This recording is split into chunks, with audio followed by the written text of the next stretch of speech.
Vraiment, c'est un beau visage d'église dans l'ouverture et le dialogue avec différentes personnes et entre autres évidemment les différents cultes qui étaient représentés, mais aussi je pense les différentes sensibilités aussi des aumôniers qui étaient présents.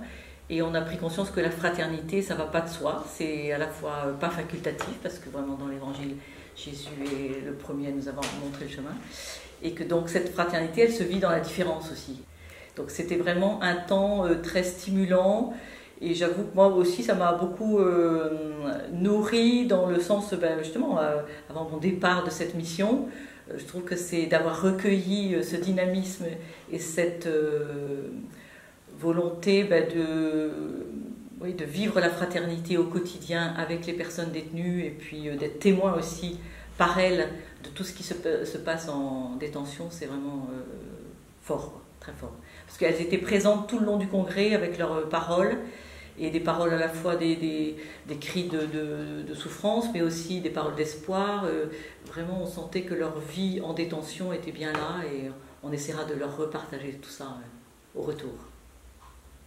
Oui, d'abord, comme tout congrès, c'est un moment de ressourcement.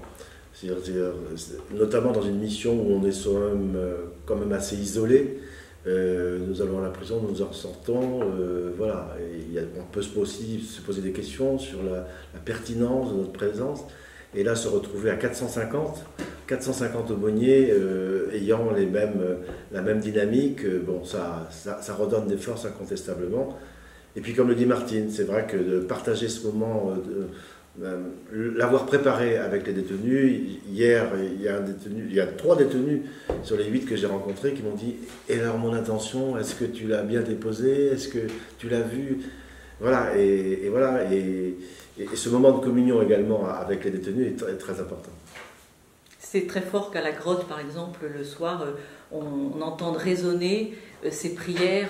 Ils étaient vraiment avec nous, et d'avoir déposé à la grotte toutes les prières et intentions des personnes détenues de France. Et voilà, c'est très fort ça, parce qu'on est en lien permanent, quoi. La fraternité, on l'a décortiquée dans tous les sens.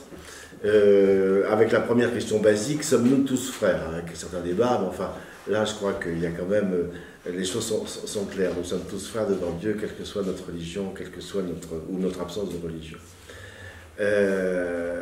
Et puis, la deuxième dimension, moi, que j'ai découvert, c'est ce lien entre la République et la religion.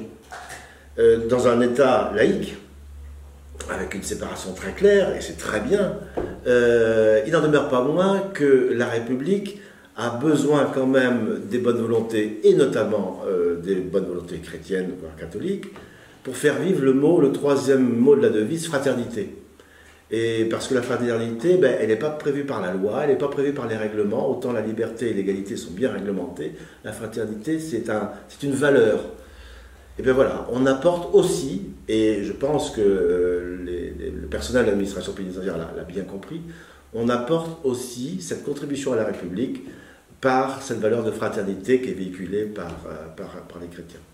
Et alors on le voit de plus en plus ça, par rapport à l'administration pénitentiaire, sa volonté que ça se passe le mieux possible, et sa volonté aussi que cette dimension d'assistance spirituelle, c'est un peu comme ça que c'est dit dans les textes, soit honorée et soit vraiment présente en détention. Donc nous, en tout cas, on fait l'expérience qu'ils mettent tout en œuvre pour que cette présence des différents cultes soit réelle et soit vraiment une aide pour les personnes détenues. Et du coup, c'est une façon aussi pour l'administration pénitentiaire et les aumôneries de vivre aussi la fraternité.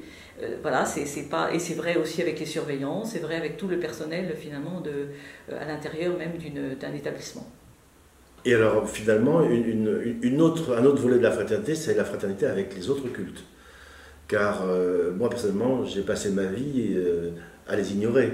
Et là, on est en permanence ensemble, on est en permanence dans l'accueil. Et donc, voilà, les protestants, les musulmans, les témoins de Jéhovah, tous les autres cultes sont présents. Et donc, ce sont aussi nos frères. Et vivre cette fraternité en éliminant tout esprit de concurrence ou de prosélytisme malvenu, c'est pas toujours très simple. Les catholiques ne sont plus dans une position majoritaire confortable, il faut apprendre à partager. Et cet aspect de la fraternité, effectivement, est tout à fait intéressant.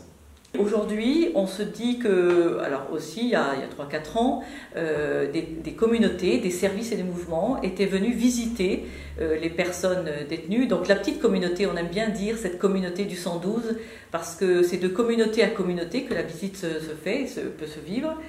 Et du coup, celles qui étaient venues des paroisses ou des services et mouvements avaient été vraiment très touchées par cette expérience de rencontre avec les personnes détenues, avaient justement été touchées par à la fois la vie en détention et puis leur parcours, enfin voilà, pour ce qui avait été partagé. Et je pense qu'aujourd'hui, on a le souhait, en tout cas la nouvelle équipe aussi, a le souhait de renouveler cet appel de visite 2 par 2, comme dans l'Évangile, à venir visiter de communauté à communauté. C'est un challenge qui n'est pas facile, parce qu'on est dans une société qui est très punitive. Il y a un récent sondage qui dit que 52% des Français considèrent que les conditions de détention sont trop confortables pour les détenus.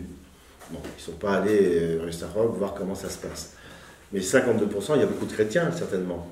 Et donc c'est un message qui n'est pas facile à faire passer, mais voilà, il y a une vraie communauté chrétienne qui existe au 112 rue Saint-Roch, et il faut qu'on soit en fraternité avec elle.